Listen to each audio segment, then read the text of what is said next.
In today's video, I am going to show you how to add custom code to your Godaddy website builder site. Adding custom HTML, CSS or JavaScript can help you customize your website with extra features, unique styling and third-party integrations. So let's get started. First, open your browser and head over to the official Godaddy website. Once the home page loads, click the Sign In button near the top right corner of the screen. Now, enter your Godaddy account credentials and log in to your dashboard. After signing in successfully, you'll have access to all your websites and products.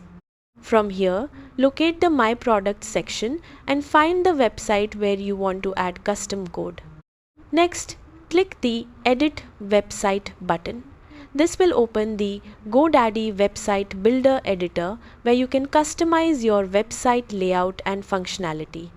Once the editor loads, navigate to the page where you want the custom code to appear.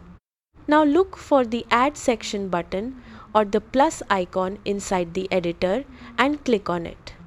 A menu with different section types will appear on the screen.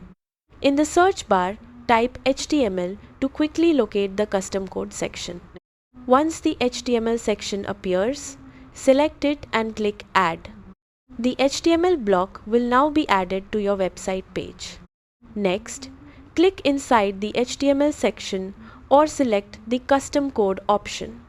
You can now paste your custom HTML, CSS or JavaScript code directly into the editor. This is commonly used for adding chat widgets, custom buttons, tracking scripts, animations, forms, booking tools, or third-party integrations. Before saving, double-check your code carefully to make sure there are no errors that could affect your website layout or functionality. After pasting the code, save the section and preview your website to ensure everything displays and works correctly. If the custom code functions properly, click Publish or Update Website to make the changes live online. Your website will now display the custom feature or functionality added through the code. And that's it. You've successfully added custom code to your Godaddy website builder site. Thanks for watching and goodbye.